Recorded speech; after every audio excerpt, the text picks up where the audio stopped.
Alhamdulillah, alhamdulillahil mahmud bi kulli lisan, al ma'bud fi kulli zaman, la yakhlu an ilmihi makan, wa la yashghaluhu sya'nun an sya'n, jalla 'anil ashbahi wal andad, wa tanazzaha min as-sahibati wal aulad, wa nafadha hukmuhu fi jami'il ibad, la tumathiluhu al-uqulu bit-tafkir, wa la tatawahhamuhu al-qulubu bit-taswir. Laisa kamitslihi syai'un wa huwas samiul basir. Allahumma shalli wa sallam ala nabiyil akhir Muhammad sallallahu alaihi wasallam wa ala alihi wa sahbihi wa man ittaba'a sunnatahu ila yaumil akhir. Amma ba'd. Allahumma la sahla illa ma ja'altahu sahla wa anta taj'alul hazna idza syi'ta sahla. Allahumma sahhil lana umurana washrah lana sudurana. Allahumma 'allimna bima yanfa'una wanfa'na bima 'allamtana warzuqna ilman nafi'an. Rabbi shrah li sadri wa yassir li amri wahlul 'uqdatam min lisani yafqahu qawli. Jamaah yang dirahmati Allah Subhanahu wa taala, bapak-bapak, ibu-ibu, ikhwan dan akhwat rahimani wa rahimakumullah. Bersyukurlah kita kepada Allah Subhanahu wa taala yang mana Allah Subhanahu wa taala masih memberikan kita karunia sehat, sebuah nikmat yang luar biasa besarnya. Akan tetapi banyak di antara kita yang melupakannya.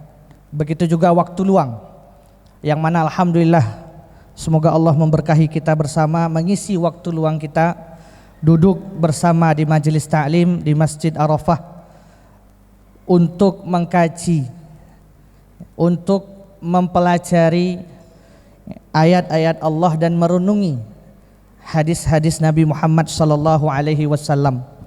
Dua nikmat ini nikmat yang begitu besar yang banyak dilupakan oleh manusia saat ini.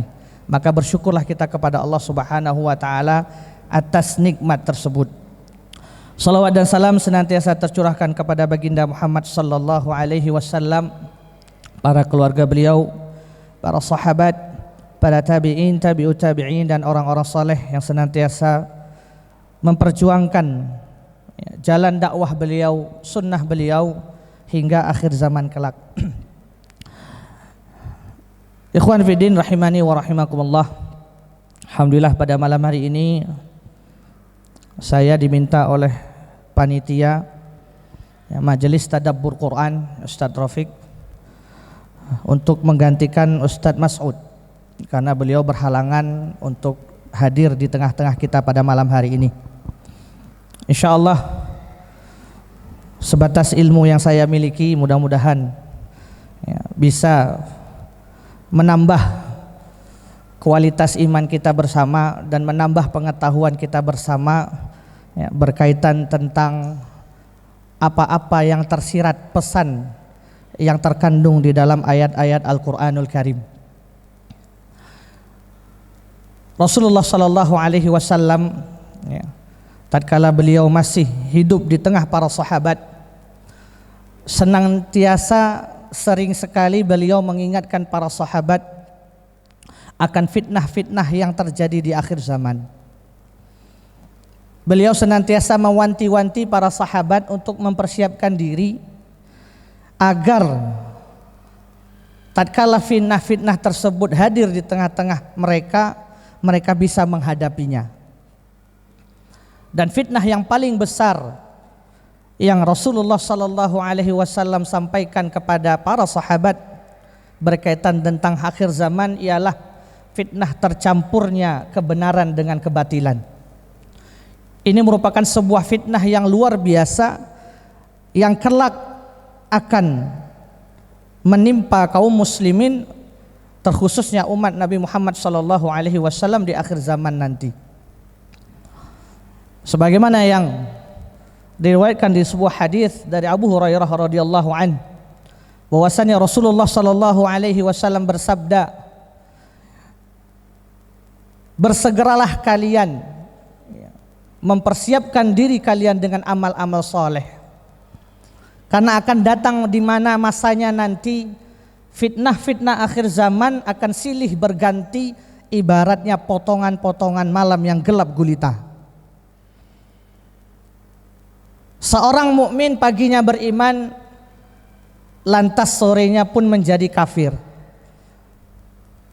Dan seorang mukmin pada sore harinya masih dalam keadaan beriman dan pagi harinya pun akan menjadi kafir. Begitu dahsyatnya fitnah akhir zaman yang Rasulullah SAW kabarkan kepada para sahabat. Sehingga umat Nabi Muhammad SAW kelak akan mengatakan bahwasanya inilah kebinasaanku, saking dahsyatnya fitnah akhir zaman. Dari sahabat ya, Amr bin As radhiyallahu an, bahwasanya Rasulullah SAW bersabda, tidaklah seorang nabi diutus melainkan mereka akan mengingatkan kepada umatnya tentang keburukan-keburukan, dan mereka akan mengajak menyeru umatnya kepada kebaikan-kebaikan. Maka beliau mengatakan, beruntunglah kalian yang hidup di masaku, yaitu para sahabat. Sedangkan nanti umat di akhir zaman, saudara-saudara kalian akan merasakan fitnah yang luar biasa, dan juga mereka akan menemui hal-hal yang kalian ingkari. Kelak suatu saat akan datang fitnah silih berganti, yang makna fitnah sebelumnya jauh lebih ringan daripada fitnah setelahnya. Maksudnya adalah fitnah yang menimpanya hari ini itu masih ringan ketimbang fitnah yang akan menyusul di kemudian hari. Ya. Maka pada saat itu seseorang berkata, kata Rasulullah SAW, saking dahsyatnya fitnah tersebut, inilah akhir dari kebinasaanku. Namun ternyata tidak, akan datang fitnah yang lebih besar lagi, dan orang tadi pun mengatakan inilah akhir dari hidupku atau kebinasaanku. Masya Allah, hadis sahih. Ya.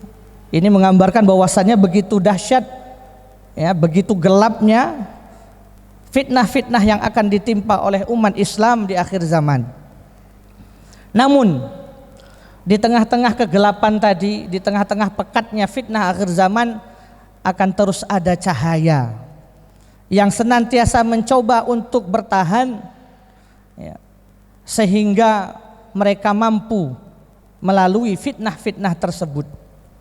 Mereka inilah orang-orang pilihan yang Rasulullah SAW sebutkan, ya, fatuba lil ghuraba. Dalam sebuah hadis Rasulullah SAW mengatakan, bada al-islamu ghariban wa satakunu ghariban kama bada'a fatuba lil ghuraba. Islam itu dulu hadir dalam keterasingan, maka nanti pun di akhir zaman Islam akan menjadi asing. Maka beruntunglah orang-orang yang asing. Mereka adalah orang-orang yang senantiasa menghidupkan syariat Allah Subhanahu wa taala di muka bumi di tengah-tengah kerusakan umat manusia. Maka inilah umat terbaik yang Allah katakan di dalam surah Ali Imran ayat 110. Allah Subhanahu wa taala berfirman, kuntum khaira ummatin ukhrijat linnas ta'muruna bil ma'ruf wa tanhauna 'anil munkar wa tu'minuna billah. Allah Subhanahu wa taala berfirman, kuntum khaira ummah, kalian adalah sebaik-baik ummah. Kalau kita bahas lebih detail, ya ikhwah dan akhwat sekalian, makna dari khairul ummah, siapa sih mereka yang pantas Allah sebut sebagai khairul ummah? Al-Imam Ibnu Katsir dalam tafsirnya menyebutkan beberapa banyak riwayat. Ada beberapa qaul yang terkenal, yang masyhur, ya, yang menyebutkan siapa sih khairul ummah itu. Yang pertama adalah perkataannya Abu Hurairah radhiyallahu an. Abu Hurairah radhiyallahu an mengatakan, dan perkataan ini diriwayatkan oleh Imam Bukhari, bahwasannya yang dimaksud oleh khairul ummah oleh Allah Subhanahu wa taala, sebaik-baik umat, adalah orang-orang yang mana mereka diutus oleh Allah Subhanahu wa taala di tengah-tengah manusia, yang mana mereka melepaskan rantai-rantai belenggu yang mengikat manusia pada saat itu dan mengajaknya ke dalam Islam. Maknanya apa? Maknanya khairul ummah ini adalah orang-orang yang memerdekakan budak. Ya. Sudah jelas, sudah sangat kita kenal bagaimana ceritanya Abu Bakar radhiyallahu an membebaskan Bilal bin Rabbah. Maka orang-orang seperti inilah yang dimaksud oleh Allah Subhanahu wa taala sebagai khairul ummah. Itu pendapat yang pertama. Pendapat yang kedua, beliau mengatakan di dalam kitabnya, ini adalah pendapatnya Ibnu Abbas, bahwasannya yang dimaksud dengan khairul ummah itu adalah umat yang Allah utus di tengah-tengah umat untuk menyeru kepada kebaikan. Ya, untuk menyeru kepada kebaikan. Terkhusus lagi adalah orang-orang yang ikut hijrah bersama Rasulullah sallallahu alaihi wasallam. Maka makna dari khairul ummah di sini adalah as-sabiqunal awwalun. Para sahabat yang pertama kali masuk Islam dari kalangan muhajirin, yaitu sahabat yang bermukim di Makkah pada masa itu, yang hijrah ke Madinah. Maka hijrahnya mereka bersama Rasulullah sallallahu alaihi wasallam diibaratkan adalah umat yang Allah utus, ya, untuk menyebarkan kebaikan di antara umat yang lain. Itu pendapat yang kedua.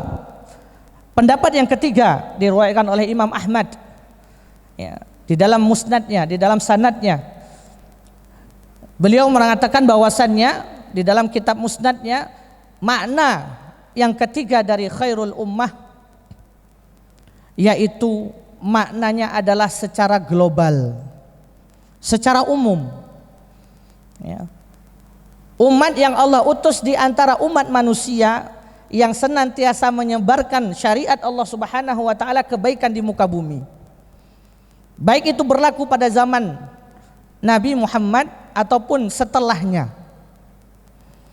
Maka dari tiga perkataan tadi Al-Imam Ibnu Katsir, ya, menarik benang lurus bahwasannya yang dimaksud, pendapat yang paling kuat makna dari khairul ummah yang pertama adalah kaum muhajirin, yaitu orang-orang yang berhijrah bersama Rasulullah sallallahu alaihi wasallam. Itu secara khusus. Adapun secara umum maknanya adalah umat Nabi Muhammad sallallahu alaihi wasallam yang senantiasa menyampaikan hak, menyampaikan syariat, menyampaikan kebenaran, menyampaikan sunnah-sunnah Nabi Muhammad sallallahu alaihi wasallam di tengah-tengah kerusakan manusia. Maka inilah pendapat yang paling kuat.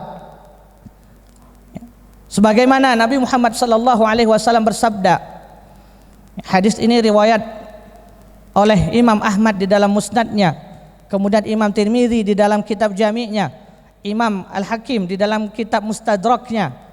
Hadis ini adalah hadis hasan dari Ali bin Abi Thalib radhiyallahu an, bahwasanya Rasulullah sallallahu alaihi wasallam bersabda, sungguh aku Allah beri karunia, Allah beri anugerah yang mana tidak dimiliki oleh Rasul manapun selainku. Maka para sahabat bertanya, ya Rasulullah, apakah anugerah itu? Maka Rasulullah sallallahu alaihi wasallam menjawab, yang pertama anugerahnya adalah dijadikannya rasa takut di dalam hati musuh-musuhku terhadapku. Jadi para musuh Islam tatkala mendengar nama Nabi Muhammad sallallahu alaihi wasallam sudah gemetar duluan mereka saking takutnya. Ini anugerah yang Allah berikan kepada beliau. Yang kedua, kata Nabi Muhammad sallallahu alaihi wasallam, aku diberi oleh Allah Subhanahu wa taala kunci kebendaharaan bumi. Rasulullah sallallahu alaihi wasallam memiliki mukjizat yang mana Rasulullah bisa memerintahkan kepada bumi untuk melakukan apa yang beliau inginkan. Yang ketiga, aku dianugerahkan dengan nama Ahmad dan dijadikan debu suci untukku. Maka debu yang keempat, ya, Allah memberi anugerah kepada Nabi Muhammad dengan nama Ahmad dan dijadikannya debu suci bagi Nabi Muhammad sallallahu alaihi wasallam. Makanya sampai saat ini kalau kita tidak menemukan air, kalau kita hendak bersuci maka bisa tayamum dengan debu. Itulah anugerah yang Allah berikan kepada beliau. Dan yang terakhir, anugerahnya adalah Allah mengirimku umat-umat terbaik. Subhanallah. Dari hadis ini sesungguhnya bisa kita lihat umat ini merupakan, ya, umat yang posisinya teratas dari dalam segala hal kebajikan. Disebabkan apa? Disebabkan oleh Nabi Muhammad sallallahu alaihi wasallam. Nabi Muhammad adalah makhluk Allah yang paling mulia, dan yang Allah muliakan di antara makhluk-makhluknya. Karena sebab itulah umat ini mendapatkan posisi teratas dalam hal kebajikan. Ya, tidak ada yang mampu menandingi kebaikan umat ini, ya, di antara umat-umat sebelumnya. Subhanallah. Ya, bahkan di dalam sirah perjalanan beliau tatkala di akhir hayatnya, saking cintanya Nabi Muhammad kepada umatnya, saking sayangnya beliau, saking khawatirnya beliau, maka beliau mengatakan ummati ummati. Pada saat sakaratul maut, Rasulullah sempat-sempatnya mengucapkan umatku ya Allah, umatku. Saking bangganya beliau, saking sayangnya beliau terhadap umatnya. Maka dengan semangat khairul ummah inilah para sahabat melanjutkan estafet perjuangan Rasulullah sallallahu alaihi wasallam. Dengan semangat khairul ummah inilah, ya, para sahabat khulafaur rasyidin, ya, khalifah yang mana dipimpin oleh sahabat-sahabat senior, Abu Bakar As-Siddiq, Umar bin Khattab, ya, Utsman bin Affan, ya, Ali bin Abi Thalib, dan seterusnya. Mereka membawa ajaran syariat Islam ini, ya, berdasarkan dan berlandaskan semangat bahwasanya mereka adalah sebaik-baik umat. Sehingga subhanallah, pada saat itu Islam menyebar cukup luas di daratan Arab dan juga Persia. Begitu juga generasi setelahnya, Khalifah Muawiyah dengan semangat khairul ummahnya dan menjadikan syariat Allah di atas segalanya, mampu menaklukkan Syam dan keseluruhannya. Dan bahkan pada zaman Khalifah Bani Abbasiyah, umat Islam berada pada masa yang paling tinggi dalam peradaban. Ya, umat Islam menjadi umat yang paling unggul, ya, yang lahir banyak intelektual dan juga ulama di dalamnya, yaitu pada generasi Bani Abbasiyah. Umat Islam terkenal penemuan-penemuan yang belum pernah ditemukan oleh umat-umat sebelumnya. Bahkan Romawi pun iri terhadap penemuan-penemuan yang dihasilkan oleh intelektual muslim pada masa itu. Dan tentu saja kalau kita baca sejarah Khalifah Utsmani, ya, mereka pun, para khalifah pun dengan semangat khairul ummahnya tadi, dan tentu saja dengan menjunjung tinggi syariat Allah Subhanahu wa taala, mampu menaklukkan Eropa, kekuatan yang cukup besar pada masa itu. Maka timbullah nama-nama yang kita kenal sampai saat ini, yaitu Muhammad Al-Fatih, yang mampu, ya, meruntuhkan benteng terbesar Romawi pada saat itu, yaitu Konstantinopel. Dan begitu seterusnya, ya. Karena mereka faham sejatinya ketika mereka sudah menjadi seorang muslim, mereka bangga. Mereka faham bahwasanya inilah umat terbaik yang Allah utus, dan mereka mempunyai tanggung jawab yang luar biasa menjalankan amanah tersebut. Subhanallah, ini fakta realitanya bahwasanya dahulu generasi sebelum kita membuat Islam ini menjadi tinggi dan izahnya luar biasa dirasakan oleh kaum-kaum yang lain. Karena sebuah hadis, ya, diriwayatkan oleh Hakim bin Muawiyah bin Haidah dari bapaknya, bahwasanya Rasulullah sallallahu alaihi wasallam mengatakan, kuntum antum tufuna sab'ina ummah, antum khairuha wa antum akramu indallahi azza wa jalla. Subhanallah. Rasulullah sallallahu alaihi wasallam menyebutkan bahwasanya kalian ini adalah umat ke-70. Wa antum khairuha, dan kalian adalah sebaik-baik umat. Wa antum akramu indallahi azza wa jalla, dan kalian adalah umat yang paling mulia di sisi Allah Subhanahu wa taala. Maka tidak heran Bapak-bapak Ibu sekalian,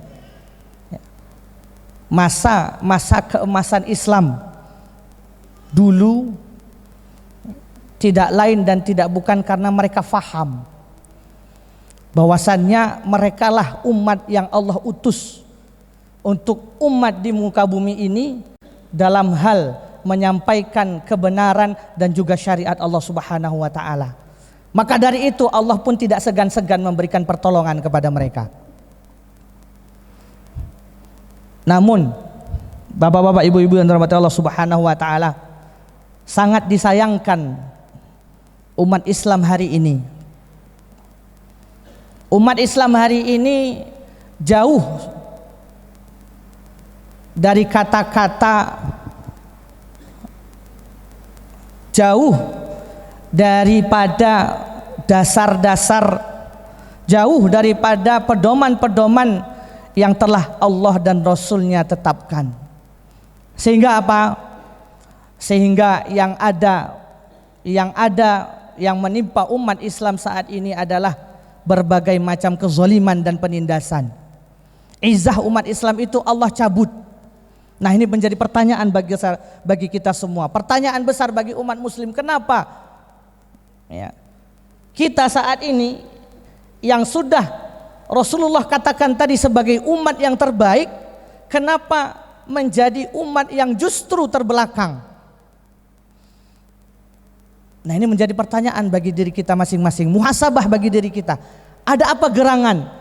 Kenapa pada saat ini jumlah kita yang begitu luar biasa banyaknya, akan tetapi izzah Islam itu tidak ada?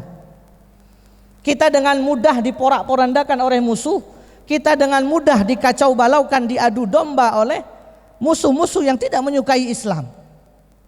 Dan na'udzubillahi min zalik, kita sendiri justru bukan mengikuti ajaran Nabi Muhammad SAW, bahkan kita mengikuti ajaran kaum-kaum yang lain. Masya Allah. Ini jelas Rasulullah SAW sabdakan di dalam sebuah hadis dari Abu Sa'id Al-Khudri. Rasulullah SAW mengatakan, la tattabi'anna subulal ladzina min qablikum, atau la tattabi'anna sunnanal ladzina min qablikum. Sungguh kalian nanti akan mengikuti ya, hal-hal keburukan-keburukan orang-orang sebelum kalian. Zira'an bi zira'in, sehasta demi sehasta, shibran bi shibrin, sejengkal demi sejengkal, hatta law dakhalu fi hujri dhabbin, sampai kalau mereka masuk ke dalam lubang dhab. Dhab itu sejenis kadal padang pasir ya, rumahnya itu adalah lubang yang sempit. Kalau mereka masuk ke dalam itu, maka kamu kun la tattabi'tumuhum, maka kalian pasti akan mengikuti mereka. Maka para sahabat mengatakan, al yahud wan nasara ya Rasulullah. Maka Rasulullah SAW bersabda, qala faman, apakah Yahudi dan Nasrani ya Rasulullah? Maka Rasulullah mengatakan, siapa lagi? Subhanallah. Kita hari ini ibaratnya telah kehilangan jati diri, bapak-bapak ibu sekalian. Kita telah kehilangan arah. Ibaratnya seekor anak ayam kehilangan induknya. Kita tidak tahu mana yang harus kita ikuti, mana yang tidak. Sehingga kita mengikuti lifestyle, gaya hidupnya orang-orang barat. Ya, bahkan na'udzubillahi min zalik. Ya, para akhwat yang cadaran joget-joget di depan umum, ngapain? Para akhwat yang menutup auratnya tapi joget di tengah lampu merah, buat apa? Ada yang main TikTok di sini. Saya sarankan untuk jauhi TikTok. Ustadz, kita kan sekarang harus dakwah multimedia, Ustadz, dakwah media sosial. Iya boleh, tapi coba antum koreksi. Satu video dakwah yang antum upload, berapa joget yang antum tonton? Maka ini menjadi PR bagi kita bersama. Jangan sampai kita mengikuti sunnah-sunnah orang sebelum kita, yaitu orang-orang Yahudi dan Nasrani, sehingga apa? Sehingga kita lupa diri, ibu-ibu sekalian, bapak-bapak sekalian. Kita lupa bahwasannya kita ini adalah umat terbaik. Kita lupa bahwasannya kita inilah yang ditunggu-tunggu oleh Rasulullah SAW. Dalam sebuah hadis Rasulullah SAW bersabda bahwasannya di hari kiamat nanti aku melihat ada satu orang yang mengikutinya hanya 2 orang. Kemudian ada lagi sebagian kelompok yang pengikutnya hanya 4-5 orang. Namun tatkala aku menaiki sebuah gunung, aku melihat begitu banyak orang yang menutupi cakrawala. Maka Allah mengatakan itu adalah umatmu Nabi Muhammad sallallahu alaihi wasallam. Nabi Muhammad rindu akan kehadiran kita nanti di hari kiamat. Tapi kita sebagai umatnya bahkan tidak mengikuti sunnah-sunnah beliau. Maka benar ketika beberapa hari yang lalu ya, ketika Babe Haikal ya, mengisi kajian di Masjid Iska, apa yang beliau bilang? Bagaimana umat Islam kini bisa menang? Siwak saja mereka tinggalkan. Masya Allah. Bagaimana kita bisa kembali seperti dulu? Izzah umat Islam itu tinggi, hal-hal kecil sunnah siwak saja kita tinggalkan. Itu ibaratnya mimpi di siang bolong, kata beliau. Subhanallah, benar. Hal-hal yang sunnah Nabi Muhammad SAW banyak kita tinggalkan. Bagaimana hal-hal yang wajib? Maka mari kita introspeksi diri kita bersama. Sudah pantaskah kita menjadi khairul ummah tadi? Umat yang Allah utus di antara umat-umat yang lain untuk menyampaikan kebenaran, menyampaikan hak, menyampaikan syariat Allah Subhanahu wa taala di muka bumi. Maka ikhwan dan akhwat rahimani wa rahimakumullah, mari ya kita sama-sama merenung bahwasannya kita ini umat terbaik loh. Maka jangan sekali-kali kita malu. Ya, jangan sekali-kali kita ragu mengatakan I am the Muslim. Akulah seorang Islam, akulah seorang Muslim. Ya, kadang kita malu, Pak. Ya, kadang kita malu menunjukkan identitas kita sebagai seorang Muslim. Malu memelihara jenggot, ya, malu memelihara sunnah, malu memakai celana yang cingkrang mungkin tidak isbal. Ya, malu memakai peci. Ya. Maka coba kita renungi bersama, kalau kita ingin menjadi khairul ummah sebagaimana yang Allah firmankan tadi, maka ikutilah apa-apa ajaran yang telah Rasulullah sallallahu alaihi wasallam sampaikan kepada kita. Ya. Sebab kenapa kita saat ini menjadi santapan oleh musuh-musuh kita, ya, dikarenakan kita jauh terhadap Al-Quran dan Sunnah Nabi Muhammad sallallahu alaihi wasallam. Kalau kita sudah jauh dari Al-Quran, maka tidak ada yang pantas kita dapatkan kecuali kehinaan. Sebagaimana yang diriwayatkan oleh Umar bin Khattab radhiyallahu an, "Innallaha yarfa'u bihadzal kitabi aqwaman wa yadh'u bihil akharin." Allah akan mengangkat suatu kaum karena Al-Qur'an. Allah akan mengangkat derajat suatu kaum, kemuliaan suatu umat karena dekatnya mereka dengan Al-Qur'an. Allah Subhanahu wa taala akan mengangkat derajat suatu umat karena mereka mengamalkan isi dalam Al-Qur'an.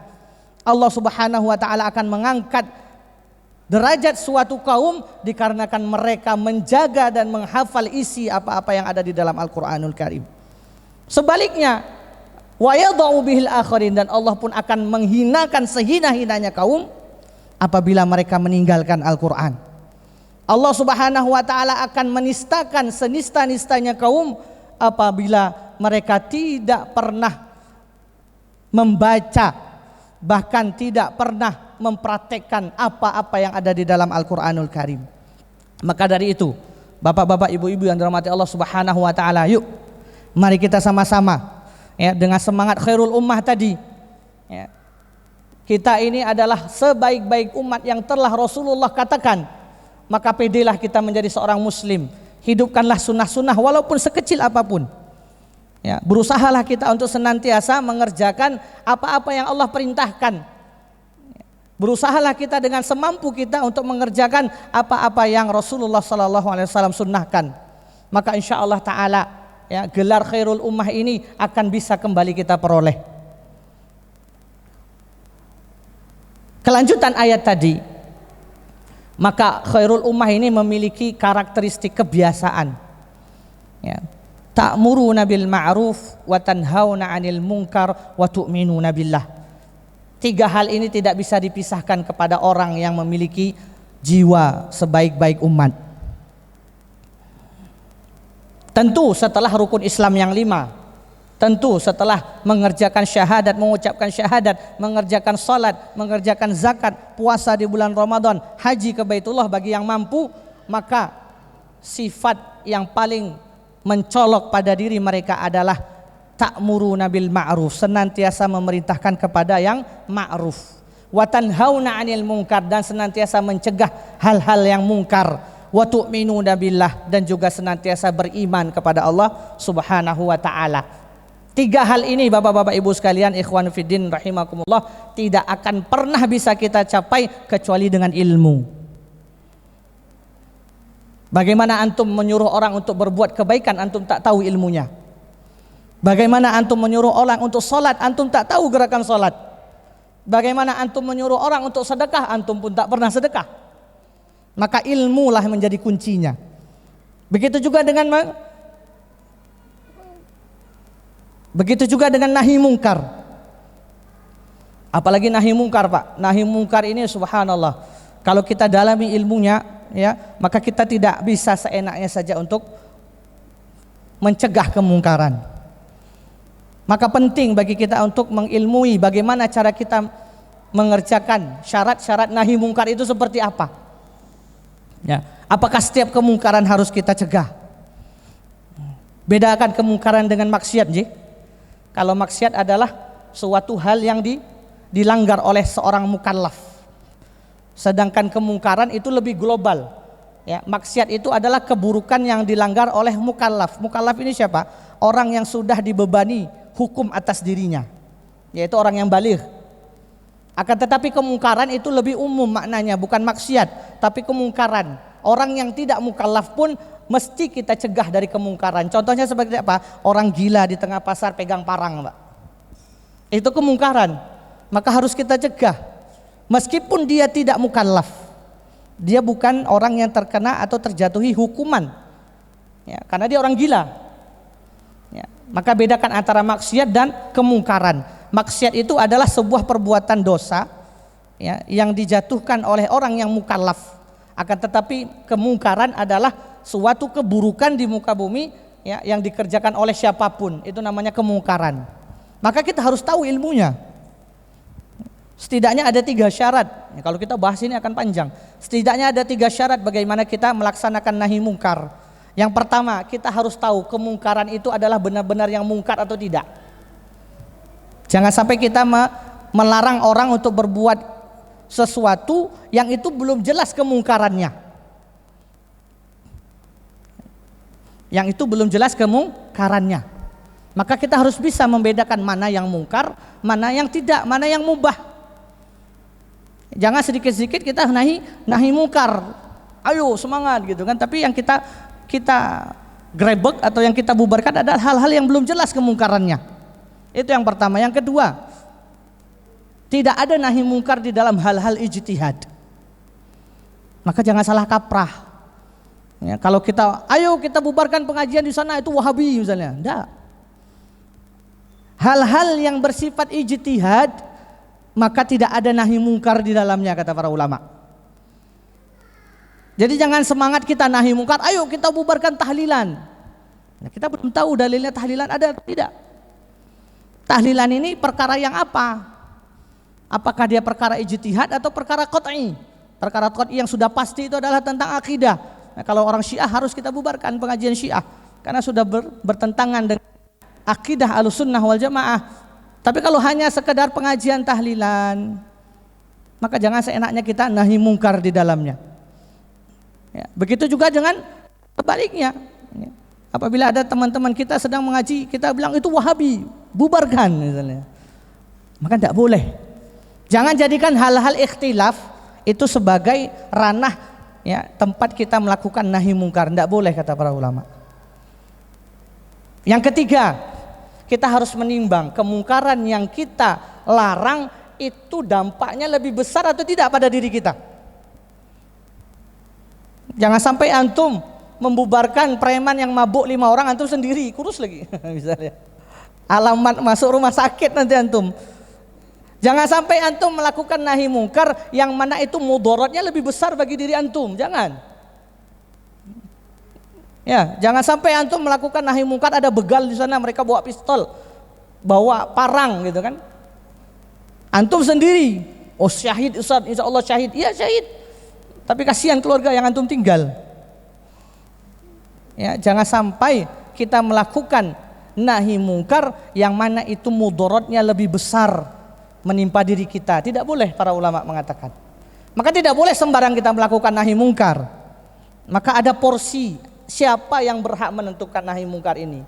Tidak boleh kita sedikit-sedikit turun ke jalan, ya, nahi mungkar, gitu kan? Tidak boleh. Harus ada ilmunya. Tidak sembarang orang bisa melakukan nahi mungkar. Begitu juga dengan beriman kepada Allah Subhanahu wa taala. Ini juga membutuhkan ilmu. Kalau kita tidak memiliki ilmu yang pas, ya, maka kita akan keliru dalam mensifati Allah Subhanahu wa taala sebagaimana kaum Jabariyah dan juga Qadariyah yang salah, ya, mengatakan bahwasannya Allah itu, ya, tidak tahu sesuatu sebelum terjadinya sesuatu. Nah, maka ini penting Bapak-bapak, Ibu-ibu sekalian, para ikhwan dan akhwat sekalian. Ya, kalau kita hendak memiliki karakter tadi, kita mau tidak mau harus rajin belajar. Maka datangilah kajian-kajian dimanapun. Selama kajian itu tidak membenturkan umat muslim, maka datangilah.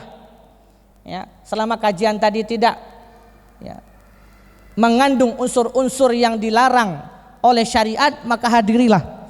Selama kajian tadi tidak bertentangan dengan akidah Ahlussunnah wal Jamaah, maka datangilah, hadirilah. Karena kita semua tidak lain dan tidak bukan adalah orang awam. Kita selain orang Arab, ya, orang Ajam, maka kita tidak memahami. Ya, orang Arab saja belum tentu faham agama Islam 100%, apalagi kita orang non-Arab. Maka penting bagi kita bersama untuk senantiasa, ya, menjadikan tholabul ilmi ini sebagai motivasi kita, sebagai jalan juang hidup kita. Dimanapun kita berada, maka hadirlah kajian-kajian, hadirilah majelis-majelis ilmu yang masya Allah, yang nanti insya Allah akan menjadi, ya, perantara sebab kita, hujah kita di hadapan Allah Subhanahu wa taala. Maka dari itu, subhanallah, kalau kita berbicara ataupun membaca, ya, bagaimana semangat para ulama dulu menuntut ilmu luar biasa. Ya, ada yang namanya Rabi'ah bin Abi Abdurrahman. Ya. Rabi'ah bin Abi Abdurrahman ini adalah gurunya Imam Malik. Suatu saat beliau hendak menuntut ilmu, tapi qadarullah hendak punya uang, Pak. Antum-antum ini mau pergi kajian, ya, mau starter motor, habis bensinnya. Kira-kira apa yang antum lakukan? Ya, masuk kamar, itu kan, ambil wudu, pakai selimut, bismika Allahumma ayah wa bismika amut, gitu kan. Rukhsah, Ustaz. Berbeda halnya dengan tadi Rabi'ah bin Abi Abdurrahman. Apa yang beliau lakukan? Beliau menjual gentengnya, Pak. Dicopotnya gentengnya satu-satu sehingga beliau jual untuk apa? Ongkos untuk majelis ilmu. Subhanallah. Ya. Ada juga namanya Ishaq bin Wahi, ya, salah seorang ulama yang hidup di masa Imam Syafi'i. Ya. Beliau rela menikahi seorang janda, Pak. Ini jomblo-jomblo, antum harus tiru nih semangat beliau nih. Beliau rela menikahi seorang janda. Kenapa? Karena janda tadi, ya, almarhum suaminya itu punya koleksi bukunya Imam Syafi'i banyak. Ketika suami meninggal, maka itu menjadi ini haknya istri, ya. Maka Ishak tadi, ya, senantiasa rela menikahi janda. Siap-siap ada yang punya koleksi buku Ustaz Abu Fatihah banyak gitu kan. Nah, antum target aja. Kalau suaminya meninggal maju misalnya. Beliau rela menikahi seorang janda karena apa? Karena punya koleksi bukunya Imam Syafi'i. Subhanallah. Ya, begitu juga siapa? Hisham ad-Dimashqi, gurunya Imam Bukhari. Hisham ad-Dimashqi ini suatu saat ingin pergi ke tempatnya Imam Malik. Karena tidak punya uang, akhirnya bapaknya jual rumah, Pak. Akhirnya jual rumah. Kemudian dapatlah uang untuk sangon anaknya. Akhirnya pergilah beliau ini menemui Imam Malik. Sampai di tempat Imam Malik, bukan ilmu yang beliau dapat, tapi hukuman. Ya, karena terlambat datang ke majelisnya Imam Malik, beliau dipukul oleh asistennya Imam Malik. Nah, tapi karena beliau orang yang berilmu, beliau pintar. Beliau bilang apa? Wahai Imam Malik, aku ndak ridho kamu lakukan seperti ini. Aku tidak ridho atas kezoliman yang engkau perbuat. Ya gimana ndak zolim Pak, bayangin jual rumah sampai ke Mekah atau Madinah Imam Malik itu. Sampai di sana bukan boleh nuntut ilmu tapi malah dihukum. Ngenesnya gimana itu? Sudah jual rumah tapi tidak dapat ilmu. Tapi karena Hisham ini orang pintar, maka dia ngadu ke Imam Malik. Imam Malik, aku tidak ridho, kamu dah zolim. Maka Imam Malik mengatakan, baik, kalau begitu apa yang harus aku lakukan untuk membalasnya? Maka beliau mengatakan, Imam Malik, sampaikan kepadaku 3 hadis saja. Sampaikan kepadaku tiga hadis. Maka beliau pun membacakan 3 hadis kepada Hisham, ya, ad-Dimashqi ini. Ya. Kemudian beliau minta lagi apa? Wahai Imam Malik, kalau seperti ini aku mau dipukul lagi, biar aku makin dapat hafalan hadis makin banyak. Ini semangatnya ulama dulu menuntut ilmu. Ya. Bahkan Syu'bah bin Hajjaj itu mengatakan sungguh orang yang mempelajari ilmu hadis itu bangkrut. Ini perkataan bukan isapan jempol, karena beliau mengalami. Beliau sampai menjual apa? Wajan ibunya demi untuk mempelajari ilmu hadis. Ya. Ada di antara antum yang berani jualan wajan istri untuk kajian Ustadz? Jangan, nanti istrinya ngamuk. Tapi bapak-bapak, ibu-ibu yang dirahmati Allah Subhanahu wa taala, maka tadi poin yang paling penting yang mesti kita ingat adalah, ya, bagaimana dulu Allah mengembalikan, ya, menumbuhkan izah bagi umatnya Nabi Muhammad SAW karena mereka dekat dengan Al-Quran, karena mereka senantiasa melakukan sunnah-sunnah Nabi Muhammad. Sehingga apa? Sehingga mereka Allah pastikan kemenangan dan pertolongan untuk mereka. Maka dari itu kita yang berada di akhir zaman ini, mari bersama-sama, ya, mari bersama-sama kita hidupkan semangat khairul ummah ini di tengah-tengah keluarga kita. Mari sama-sama kita bina anak istri kita untuk dekat dengan Al-Quran. Mari sama-sama kita bina anak istri kita, keluarga kita untuk senantiasa bisa dekat dengan sunnah-sunnah Nabi Muhammad SAW. Sekecil apapun sunnah beliau, cobalah kita untuk usaha mengikuti. Karena tidak ada yang paling mulia dan yang paling besar keutamaannya melainkan kita mengikuti apa yang beliau kerjakan. Itulah bentuk kecintaan kita kepada Nabi Muhammad SAW. Dan semoga kita bersama bisa berkumpul dengan beliau di akhirat nanti, ya, dan semoga dengan amal perbuatan kita, ya, dalam menjunjung syariat Allah Subhanahu wa taala, mengamalkan isi Al-Quran dan juga menjalankan sunnah-sunnah Nabi menjadi sebab, ya, menjadi sebab kita, menjadi alasan kita, hujah kita di depan Allah Subhanahu wa taala bahwasanya kitalah memang benar-benar umat Nabi Muhammad yang merindukan untuk bertemu dengan beliau. Kita tutup dengan doa kafaratul majlis. Subhanakallahumma bihamdika asyhadu an la ilaha illa anta astaghfiruka wa atubu ilaik. Wabillahi taufik wal hidayah. Assalamualaikum warahmatullahi wabarakatuh.